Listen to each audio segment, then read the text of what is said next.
গল্পের শুরু হয় বছর 2157 যখন মানবতা সভ্যতার চেয়ে অনেক বেশি উন্নতি করে ফেলেছিল। এমন লাগছিল যেন সব পুরনো স্বপ্ন সত্যি হয়ে গেছে।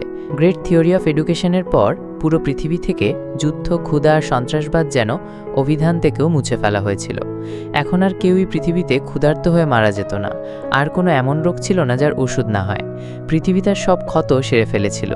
পৃথিবী থেকে সব দূষণ শেষ হয়ে গিয়েছিল। সবকিছু খুব ভালো ছিল, আর সবচেয়ে বড় কথা, স্পেস ট্রাভেল এখন খুবই সাধারণ বিষয় হয়ে দাঁড়িয়েছিল। মানুষ এখন ছুটির জন্য অন্য গ্রহে ভ্রমণ করতে যেত। এরপর আমরা দেখতে পাই এই নতুন যুগের এক ছেলে যার নাম ম্যাক্স। ম্যাক্সকে ঘুরতে খুব ভালো লাগে। সে তার পার্সোনাল স্পেসশিপ নিয়ে গ্যালাক্সির শহরে ঘুরছে, আর নতুন নতুন গ্রহ, নতুন নতুন সংস্কৃতির প্রতি সে বেশ উন্মুখ ছিল। কিন্তু একটা সমস্যা ছিল, তার পরিবার তাকে বারবার কল করে বিরক্ত করত। সবাই বলতো, ছেলে এবার ঘোরা বন্ধ কর, বাড়ি ফিরে আসো ও কলেজে মন দাও। ম্যাক্স পড়াশোনায় কোনো আগ্রহ দেখা। একদিন হঠাৎ একটি বড় অ্যাস্টেরয়েড ম্যাক্সের স্পেসশিপের সঙ্গে ধাক্কা মারে। এতে পুরো জাহাজ কেঁপে ওঠে, সিস্টেম ফেল করতে শুরু করে, লাইট ফ্লিকারে শুরু হয়, অ্যালার্ম বাজতে থাকে, যার কারণে ম্যাক্সকে তৎক্ষণাৎ জরুরি অবতরণ করতে হয়। কিন্তু কন্ট্রোল আর কাজ করে না। এখন তার জাহাজ কন্ট্রোল থেকে বের হয়ে পড়ে এবং নিচে পড়তে থাকে। শেষে একটি অজানা দ্বীপে ক্র্যাশ করে। মাটির সঙ্গে ধাক্কা লাগার আগেই ম্যাক্স খুব কষ্ট করে জাহাজ থেকে ঝাঁপ দেয়, আর মুহূর্তেই তার স্পেসশিপ বিস্ফোরিত হয়। ম্যাক্স এখন এই অজানা গ্রহে একা, কোনো সাহায্য ছাড়া আটকে পড়ে। এই গ্রহ দেখতে কিছু অদ্ভুত ছিল। বেশি আলো নেই, শব্দও নেই, শুধুমাত্র একরাশ নীরবতা যা কানকে চুপ ছিল। ম্যাক্স এই অদ্ভুত গ্রহে ঘুরতে থাকে। জঙ্গলের মাঝে সে দেখল সম্প্রতি আগুন জ্বলেছিল, যার অর্থ এখানে কেউ অন্যও ছিল। একটু এগিয়ে গিয়ে সে দেখতে পায় একটি ছোট্ট লুকানো প্রাণী। ম্যাক্স তার সাথে কথা বলার চেষ্টা করেছিল, কিন্তু প্রাণীটি ভয়ে পালিয়ে যায়। ম্যাক্স ভাবতে থাকে, এই জায়গা ঠিক কী রকম। ঠিক তখনই একটি তীব্র শব্দের সঙ্গে একটি সৈনিক সামনে এসে দাঁড়ায়, যার নাম ছিল জেফ। সে ম্যাক্সের দিকে বন্দুক তাক করে চিৎকার করে অজানা ভাষায়। ম্যাক্স বিভ্রান্ত হয়, না বুঝতে পারে সে কি বলছে, না সে নিজেকে বোঝাতে পারে। ম্যাক্স তার বেল্ট থেকে একটি ছোট অনুবাদক যন্ত্র বের করে। এই যন্ত্র যে কোনো ভাষা অনুবাদ করতে পারে। যেই সময় সে যন্ত্রটি একটি অংশ কান দিয়ে লাগালো, জেফ ম্যাক্সের বেল্টে গুলি চালায়। এরপর জেফ ম্যাক্সকে ধরে নিয়ে যায়। তারপর ম্যাক্সকে একটি শহরে নিয়ে যাওয়া হয়, যা পৃথিবীর মতো, তবে কিছুটা বেশি ভীতকর। ময়লা কাপড় পরা মানুষ, মাথায় হেলমেট পরা সৈনিকরা, এবং চারদিকে সিসিটিভি ড্রোন উঠছে, ঠিক তেমনই যেটা ম্যাক্স তার ইতিহাস বইতে পড়েছিল। তারপর ম্যাক্সকে দ্রুত একটি বৈজ্ঞানিক ল্যাবে নিয়ে যাওয়া হয়, যেখানে কিছু বিজ্ঞানী তার মাথায় অদ্ভুত একটি হেলমেট পরিয়ে দেয়। আসলে হেলমেট দিয়ে তার চিন্তা পড়ার চেষ্টা করা হচ্ছে। তারা ম্যাক্সের মস্তিষ্কের সব গোপন তথ্য জানতে চাচ্ছিল। তারা অনেক প্রশ্ন করল, কিন্তু তাকে এলিয়েন হিসেবে বিবেচনা করতে অস্বীকার করল। তারা ভাবল সে পাগল আর আমাদের মতো, তাই তারা ম্যাক্সকে পাগলখানায় পাঠানোর সিদ্ধান্ত নিল। এরপর গাই নামের এক সৈনিককে তাকে হাসপাতালে নিয়ে যাওয়ার দায়িত্ব দেওয়া হয়। সিদ্ধান্ত নেওয়ার সাথে সাথেই চারপাশের সবাই হঠাৎ দেশপ্রেমের গান গাইতে শুরু করলো। সবার চোখে এমন উদ্দীপনা ছিল যেন মাথায় অন্য কোনো চিন্তা ছিল না। ম্যাক্স এই ধরনের ঘটনা প্রথমবার দেখছিল, খুব অবাক। ঠিক তখনই জেফ, যে ম্যাক্সকে গ্রেফতার করেছিল, হঠাৎ মাটিতে পড়ে যায় এবং তার ঢেউ উঠতে শুরু করে। এরপর কর্তৃপক্ষ তাকে দ্রুত তুলে নিয়ে যায়। এটা দেখে ম্যাক্সের সন্দেহ আরও বেড়ে যায়। গাইকে সাথে নিয়ে ম্যাক্স শহরের দিকে এগোতে থাকে। তখন সে দেখে সবকিছু কতটা খারাপ। রাস্তা ভাঙা, বিল্ডিংগুলো প্রায় ভেঙে পড়ার পক্ষে, আর প্রতি 2-3 কিলোমিটারে বড় বড় ধাতব টাওয়ার ছিল। ম্যাক্স জিজ্ঞেস করে, এই টাওয়ারগুলো কি? গাই বলে, এখানে এখন বিদ্রোহী অনেক বেশি বেড়ে গেছে, তাই এই টাওয়ারগুলো শত্রুদের থেকে রক্ষা করতে লাগানো হয়েছে। কিন্তু তার কথার শেষ না হতেই হঠাৎ একটি বড় বিস্ফোরণ হয়। একটি টাওয়ারের ভিত্তি উড়ে যায় এবং পুরো টাওয়ার ম্যাক্সের ট্রাকের সামনে। একটি বড় লোহার রড ম্যাক্সের ট্রাকের মধ্যে ঢুকে যায়। গাই ধ্বংসস্তূপের নিচে আটকা পড়ে। ম্যাক্স সময় নষ্ট না করে পুরো শক্তি দিয়ে গাইকে উদ্ধার করে। গায়ে আগুনের লাপের থেকে মাত্র কয়েক ইঞ্চি দূরে ছিল, কিন্তু ম্যাক্স গাইকে বাঁচিয়ে ফেলল। এটা দেখে গায়ে অবাক হয়। সে মনে করে, এটা তো সাধারণ মানুষ নয়। তার মাথায় প্রশ্ন ঘুরতে থাকে, আসলে এই লোক কে? এখন ম্যাক্স বুঝতে পারে এই গ্রহে বিদ্রোহ চলছে, মানুষ সরকারি নীতির বিরুদ্ধে অবস্থান নিয়েছে, আর সরকার বড় বড় টাওয়ার লাগিয়ে নিজের ক্ষমতা ধরে রাখতে চাইছে। এই দুর্ঘটনায় তাদের ট্রাক নষ্ট হয়ে গিয়েছে, তাই তাদের এখন পথ পায়ে হেঁটে পার করতে হবে। শহরে পৌঁছানোর পর তারা এক শক্তিশালী ব্যক্তিকে দেখে, যার নাম স্ট্রাইডার, যিনি স্পেশাল রিসার্চ ডিপার্টমেন্টের প্রধান। যখন তাকে ম্যাক্স সম্পর্কে জানা যায়, তিনি ফাঙ্ক নামের একজনকে ম্যাক্সকে তার কাছে আনার নির্দেশ দেন। তখন পর্যন্ত ম্যাক্সকে আরেকটি ভয়ঙ্কর প্রতিষ্ঠানে বন্দী করা হয়। এবার সেটা একটি বড় পানির ট্যাঙ্ক ছিল। বিজ্ঞানীরা তার মস্তিষ্ক গভীরভাবে পরীক্ষা করতে যাচ্ছিল, কিন্তু ফাঙ্ক স্ট্রাইডারের ব্যাজ ব্যবহার করে সেখানে ঢুকে ম্যাক্সকে অনুমতি ছাড়াই নিয়ে যায়। অন্যদিকে আর এক শক্তিশালী ব্যক্তি, সরকারি আইনজীবী ওমনিকো, ম্যাক্সের ওপর নজর রাখছে। কিন্তু যখন সে ঘড়ির সময় দেখে, তখন দ্রুত বাথরুমে ঢুকে যায়। সেখানে তারও জবরদস্ত ঢেউ ওঠে। ফাঙ্ক যখন ম্যাক্সকে গাড়িতে নিয়ে যাচ্ছিল, তখন রাস্তা বন্ধ হয়ে যায়, তাই তাকে একটি নতুন রুট নিতে হয়। কিন্তু ফাঙ্কও একটু ভীত ছিল সময় দেখে। এরপর তারাও একই অদ্ভুত ঢেউ ওঠে। এটা দেখে পুলিশ তাকে আটক করে নেয়। বাকিরা আবার দেশপ্রেমের গান গাইতে শুরু করে। সবাই ম্যাক্সকে বিদ্রোহী বলে ডাকে, শুধুমাত্র সে তাদের সঙ্গে মিলে গায়নি বলে। সবাই তার উপর চিৎকার করে এবং মারার চেষ্টা করে। এই সুযোগে ম্যাক্স দ্রুত পালিয়ে যায়। আমরা শিখি এই জায়গায় অ্যানান ফাদার্স নামের কিছু লোক শাসন করে। তাদের মধ্যে স্ট্রাইডার এবং ওমনিকো ছিল। তাদের সিস্টেম এতই নির্মম যে যদি একজনও ভুল করে, বাকিদের দ্রুত মেরেই ফেলা হয়। যে দলের জন্য তাদের কোনো সহানুভূতি নেই। পৃথিবীতে ঘুরতে ঘুরতে ম্যাক্স একবার এমন জায়গায় পৌঁছায় যেখানে তার দেখা হয় এক ওয়েট্রেস রাডার সঙ্গে। তাকে দেখে ম্যাক্স প্রথম দেখাতেই প্রেমে পড়ে যায়। রাডাও তার সঙ্গে খুব মিষ্টিভাবে কথা বলছিল। তখনই আরেকজন কাস্টমার রাডার সঙ্গে দুর্ব্যবহার শুরু করে। ম্যাক্স তাকে তৎক্ষণাৎ থামা এবং জনসম্মুখে তার অপমান করে। রাগে ওই লোক ম্যাক্সের ওপর ছড়ি দিয়ে আক্রমণ করার চেষ্টা করে, কিন্তু ম্যাক্স ছিল বিদ্যুতের মতো দ্রুত। সে সঙ্গে সঙ্গে লোকটার হাত মুচড়ে দিল এবং তাকে ভয় দেখিয়ে তাড়িয়ে দিল। এরপর পুরো দিন ম্যাক্স আর রাডা বসে গল্প করলো। তাকে পৃথিবী আর মহাকাশের সব অ্যাডভেঞ্চারের কথা বলল। তার জানা হলো যে রাডা গায়ের বোন, সেই সৈনিক যাকে ম্যাক্স বাঁচিয়েছিল। ম্যাক্সকে নিজের বাড়িতে আসার আমন্ত্রণ জানালো। ম্যাক্স খুশি মনে মেনে নিল। যখনই তারা বার থেকে বের হলো, সেই অল্প কাস্টমার আবারও চলে এলো। এ প্রতিশোধ নিতে এসেছিল এবং সঙ্গে আরও কিছু লোকও ছিল। ম্যাক্স খুব ভালোভাবে লড়তে জানতো।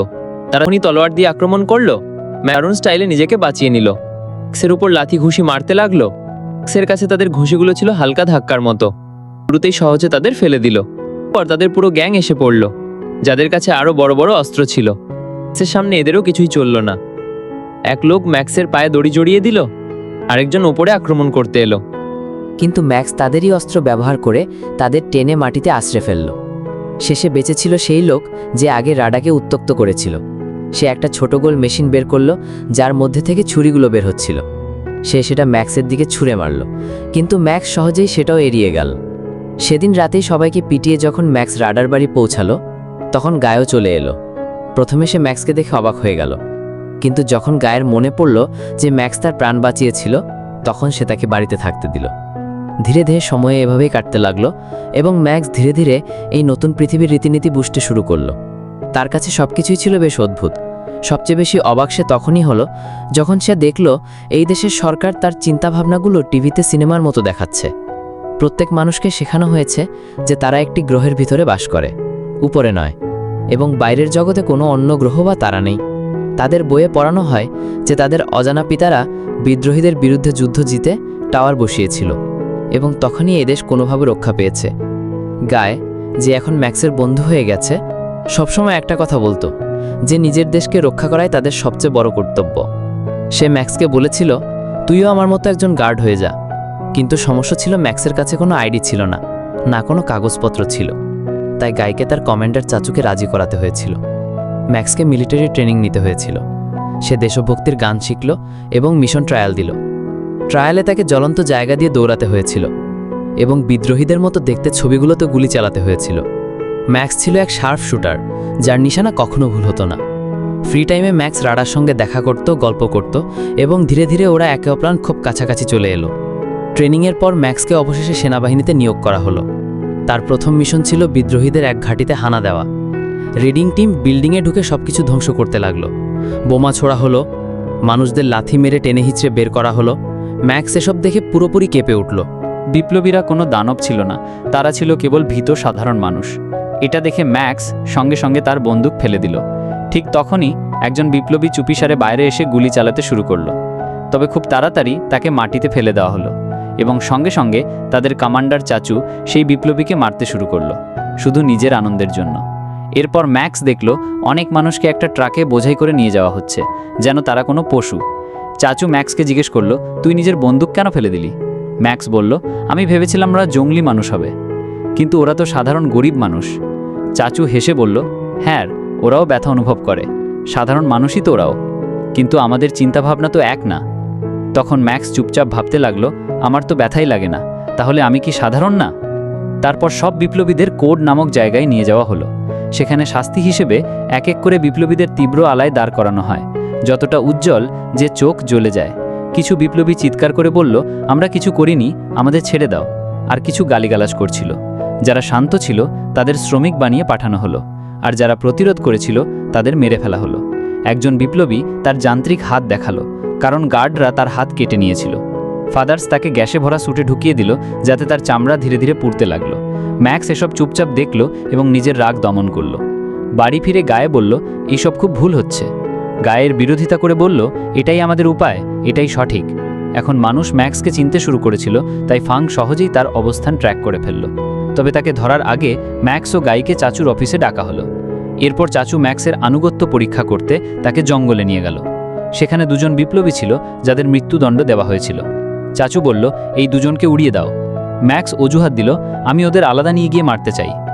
কিন্তু দূরে নিয়ে গিয়ে মারার বদলে ম্যাক্স তাদের ছেড়ে দিল। তারপর চাচুর কাছে ফিরে এসে বলল, আমি আর্মি থেকে পদত্যাগ করছি। এই শুনে চাচু প্রচণ্ড রেগে আগুন হয়ে গেল। সে ম্যাক্সের শরীরে গুলি চালিয়ে তাকে ঝাঁঝরা করে দিল। গায়ে তাকে থামাতে অনেক চেষ্টা করেছিল, কিন্তু চাচু কিছুই শুনল না। ম্যাক্স রক্তে ভেসে পড়ে রইল মাটিতে। এরপর চাচু গাইকে টেনে নিয়ে চলে গেল, আর ম্যাক্সের মৃতদেহ জঙ্গলে পচে যাওয়ার জন্য ফেলে দিল। অন্যদিকে ফাদার্স নতুন একটা কৌশল ঠিক করছিল। আমানিক বলল, একবারে পুরো আর্মি নামিয়ে সব বিপ্লবীদের শেষ করে দাও। সবাই এই সিদ্ধান্ত পছন্দ করল, তবে তাদের এমন কিছু করতে হবে যাতে সাধারণ মানুষও যুদ্ধের পক্ষে চলে আসে। তারা ভাবল, একটা ভুয়া খুনের চেষ্টা প্ল্যান করা যাক। সন্ধ্যায় কিছু বিপ্লবী জঙ্গলে ম্যাক্সের দেহ খুঁজছিল, কিন্তু হঠাৎ তার দেহ নড়ল। সবাই অবাক হয়ে গেল। ম্যাক্স তখনও বেঁচে ছিল, তার ক্ষতগুলো দ্রুত সেরে উঠছিল। ম্যাক্স বলল, আমি অন্য গ্রহ থেকে এসেছি ভাই। আমাদেরও এলস টেকনোলজি খুব উন্নত। আমাদের এখানে মানুষ এখন আর আঘাতে মরে না, শুধু যদি সরাসরি মাথায় গুলি লাগে, তা না হলে আমি ঠিক হয়ে যাই। বিপ্লবীরা তখন ম্যাক্সকে সব সত্যি বলল। এই টাওয়ারগুলো কোনো সুরক্ষার জন্য নয়। এই টাওয়ারগুলো থেকে এমন সিগন্যাল বের হয় যা মানুষের মস্তিষ্কের সঙ্গে হস্তক্ষেপ করে, তাই দিনে দুবার মানুষের মধ্যে দেশপ্রেমের ঝড় উঠে যায়। তবে কিছু মানুষ এই প্রযুক্তির প্রভাবে পড়ে না, তাদের মস্তিষ্ক নিয়ন্ত্রণে আসে না, বরং তাদের খিঁচুনি শুরু হয়। সরকার তাদের বিপ্লবী তকমা দিয়ে টার্গেট করে যাতে তাদের মেরে ফেলা যায়। ম্যাক্স এটা শুনে বুঝল এই সিস্টেম পুরোপুরি দুর্নীতিগ্রস্ত। ঠিক তখনই টাওয়ার আবার ওয়েব পাঠায়। সব বিপ্লবীরা মুখে কাঠি গুড়ে বসে থাকলো, যাতে খিঁচুনির সময় জীব যেন দাঁতের ফাঁকে না পড়ে। শহরের মধ্যে আমানিকও লুকিয়ে ঠিক এটাই করছিল, কারণ ম্যাক্সের ওপর এই তরঙ্গের কোনো প্রভাব হয় না, তাই সে সবাইকে সামলাচ্ছিল। সে দ্রুত বিপ্লবীদের সাথে এক হয়ে গেল। তারা পরিকল্পনা করল, টাওয়ার টেরিটরিতে ঢুকে একটা টাওয়ার উড়িয়ে দেবে। ম্যাক্স বেড়া চাটে সবার প্রবেশের পথ খুলে দিল। বিপ্লবীরা গুলি চালাতেই সব সৈন্য সতর্ক হয়ে গেল। ম্যাক্স কোনো ভয় না পেয়ে দৌড়াতে লাগলো, কারণ গুলি তার কিছু করতে পারবে না। তার সামনে এলো, সে নিজ হাতে ফেলে দিল। বিপ্লবী মারা গেল। কিছু দেয়ালের আড়াল থেকে গুলি চালাতে থাকলো, টাওয়ারের নিচে পৌঁছলো, লাগালো আর দৌড়ে পালাতে লাগলো। যাওয়ার সময় সে প্রতিটি বিদ্রোহীর জামায় দড়ি বেঁধে দিল। জীবিত হোক বা অচেতন, সবাইকে সে টেনে বাইরে নিয়ে এলো। খুব শীঘ্রই ম্যাক্স ও তার দল বিপদের বাইরে চলে এলো। হঠাৎ একটি প্রবল বিস্ফোরণ ঘটল, যার ফলে পুরো টাওয়ার ধ্বংস হয়ে গেল। কিন্তু এই মিশনের মূল্য ছিল অনেক বড়। তাদের চোখের সামনেই তাদের একজন বন্ধু প্রাণ হারালো। এখন শুধু ম্যাক্স ও আরেকজন বিদ্রোহী জীবিত ছিল। কিছুক্ষণ পর ম্যাক্স চুপি চুপি শহরে ফিরে এলো এবং রাডার সঙ্গে দেখা করলো। দুজনের মাঝে এক ভালোবাসায় ভরা মুহূর্ত তৈরি হলো। কিন্তু একজন প্রতিবেশী ম্যাক্সকে দেখে ফেলল এবং সঙ্গে সঙ্গে পুলিশকে খবর দিল। যখন গায়ে বাড়ি এলো, সে ম্যাক্সকে দেখেই ঝগড়া শুরু করে দিল। রাগে গায়ে তাকে বাড়ি থেকে বের করে দেওয়ার হুমকি দিল। ঠিক তখনই পুলিশ সেখানে এসে গেল। ম্যাক্স সঙ্গে সঙ্গে বুঝে গেল এবং দেরি না করে পালিয়ে গেল, যাতে রারা ও গায়ে কোনো বিপদে না পড়ে। বাইরে সেনারা আগেই তার জন্য অপেক্ষা করছিল, কিন্তু ম্যাক্স একে একে সবাইকে ফেলে দিল। খেলা তখনই ঘুরে গেল যখন চাচু রারাকে বন্দি করে ফেলল। ম্যাক্সের কাছে তখন আর কোনো উপায় ছিল না, তাই সে আত্মসমর্পণ করল। এখন ম্যাক্সকে জেলে পাঠানো হলো, যেখানে আগে থেকেই অনেক বন্দী ছিল। অন্যদিকে স্ট্রাইক আমনিকের সঙ্গে দেখা করার পরিকল্পনা করল। স্ট্রাইক চেয়েছিল যেন ম্যাক্সকে ছেড়ে দেওয়া হয়। যাতে তার শরীরের আরও পরীক্ষা নিরীক্ষা করা যায়, কারণ সে বাইরের জগৎ থেকে এসেছে। আমনিক বলল, আমাকে একটু সময় দাও ভাবার জন্য। কিন্তু স্ট্রাইক জ্বলে যেতেই আমনিক ম্যাক্সের প্রোফাইল দেখে চমকে গেল, কারণ সে বুঝতে পারল টাওয়ার থেকে যে তরঙ্গ বের হয় তার ওপর ম্যাক্সের কোনো প্রভাব পড়ে না। আমনিক সঙ্গে সঙ্গে এক প্ল্যান বানালো। সে তার লোকদের বলল, ম্যাক্সকে সিকিউরিটির মধ্যে থেকে অপহরণ করো এবং এটা যেন মনে হয় সে হঠাৎই কোথাও হারিয়ে গেছে। স্ট্রাইক সবাইকে দেখাতে চেয়েছেও যেন ম্যাক্স লড়াইয়ে মারা গেছে। পরদিন সকালে সব বন্দীদের জঙ্গলে পাঠানো হলো।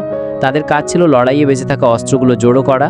তারা যখন সেটা করছিল, হঠাৎ কিছু ডিফেন্স রোবট চালু হয়ে গেল এবং কোনো সতর্কতা ছাড়াই গুলি চালাতে শুরু করলো।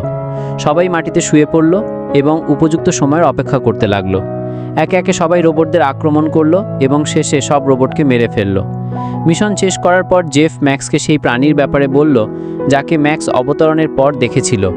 জেফ বলল, ওটা কোনো পশু নয়, বদলে যাওয়া মানুষ। তারা বেশিরভাগ সময় চিন্তা করতে পারে না, খুবই বিপজ্জনক, দেখলেই মেরে ফেলতে হবে। কিছুক্ষণ পর জেফ একটা গোপন গর্তে পড়ে গেল। ম্যাক্স তার বন্ধুর পেছনে পেছনে ঝাঁপ দিল এবং তারা দুজনই একটা ভূগর্ভস্থ টানেলে পৌঁছালো।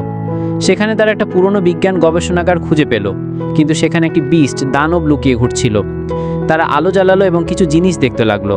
হঠাৎই সেই বিস্ট সুযোগ নিয়ে আক্রমণ করে বসে। বিস্ট জেফকে ধরে ফেলে এবং তার প্রাণ যেতে বসে, কিন্তু ম্যাক্স নিজের শক্তি ব্যবহার করে সেই বিস্টের সঙ্গে লড়তে থাকে। অনেক চেষ্টা করার পর অবশেষে ম্যাক্স তাকে ফেলে দেয়, কিন্তু সে জানতো যদি জেফ সুযোগ পায় সে বিস্টকে মেরে ফেলবে। তাই যখন জেফ ঘুমোচ্ছিল, ম্যাক্স দড়ি খুলে বিস্টকে ছেড়ে দিল। পরদিন সকালে ম্যাক্স, জেফ ও সেই যান্ত্রিক বাহুবিশিষ্ট বিদ্রোহী একসঙ্গে জঙ্গলে হাঁকছিল। সেখানে তারা একটি লাল ট্যাঙ্ক খুঁজে পেল যা ঝোপের মধ্যে আটকে ছিল, কিন্তু তারা তার কাছে যেতেই একটি কালো ট্যাঙ্ক তাদের উপর আক্রমণ করলো। সবাই গাছের আড়ালে লুকিয়ে থেকে পাল্টা আক্রমণ করছিল, কিন্তু ট্যাঙ্কের কিছুই হচ্ছিল না। তখন ম্যাক্স একটা বুদ্ধি বের করলো। সে লাল ট্যাঙ্কের উপর গুলি চালালো, যার ফলে লাল ট্যাঙ্কের প্রতিরক্ষা ব্যবস্থা চালু হয়ে গেল, আর ভুল করে সে কালো ট্যাঙ্ককেই উড়িয়ে দিল। ম্যাক্স সঙ্গে সঙ্গে সুযোগ নিয়ে নিচে দিয়ে উঠে পেছন দিক থেকে উপরে উঠল। সে ভিতরে গিয়ে সব তার কেটে দিল এবং ট্যাঙ্ক নিষ্ক্রিয় করলো। সেদিন রাতে পুরো দল একসাথে বসে খাওয়া খেললো। তখন ম্যাক্স বলল, আমি পালিয়ে যাচ্ছি, যদি কেউ আমার সঙ্গে যেতে চাও বলো। সবাই অবাক হয়ে গেল, সেটা কিভাবে করবে। কিন্তু ম্যাক্স বোঝালো সীমান্তে মাইন ও ফাঁদ রয়েছে, কিন্তু সে ট্যাঙ্ক ব্যবহার করে সেখান থেকে পালাবে। ম্যাক্স ট্যাঙ্কটি দক্ষিণ দিকে নিয়ে গেল। পথে অনেক মাইন বিস্ফোরণ ঘটল, কিন্তু ট্যাঙ্কির কিছুই হলো না। যখন আমনিক জানতে পারল ম্যাক্স জেল ভেঙে পালিয়ে গেছে, সে রেগে নিজের অফিসে সবকিছু ভেঙে ফেলল। পথে ম্যাক্স কিছু সেনার মুখোমুখি হলো। সেখানে বিদ্রোহীদের লাশ পড়েছিল, যেগুলো দেখে ম্যাক্সের মন ভারাক্রান্ত হলো। সে ট্যাঙ্কের ভিতরে লুকিয়ে বসেছিল, কিন্তু প্রতিটি গাড়ি তল্লাশি করা বাধ্যতামূলক ছিল। তাই এক সৈনিক ট্যাঙ্কের উপর উঠল, আর ম্যাক্সের চোখে ঝিলিক ফুটল। সে আর কেউ নয়, গায়ে ছিল। ম্যাক্স সঙ্গে সঙ্গে দরজা খুলে তাকে ভিতরে টেনে নিল। তারপর সে কোনো বাধা ছাড়াই গেট ভেঙে দিল। সেনারা তাদের উপর প্রচুর গুলি চালালো, কিন্তু ট্যাঙ্কের কিছুই হলো না। গায়ে অবাক হয়ে গেল, আমাকে ভিতরে টেনেছো কেন? তারা তো আমাদের মেরে ফেলবে। আর গল্পটা এখানেই শেষ হয়। এর একটা পার্ট 2 আছে, যদি এই গল্পটা ভালো চলে তাহলে সেটাও বানানো হবে। তাই সবাই আমার নতুন চ্যানেলটাকে সাবস্ক্রাইব করে দাও অতি দ্রুত। দেখা হচ্ছে নতুন কোনো ভিডিওতে। আল্লাহ হাফেজ।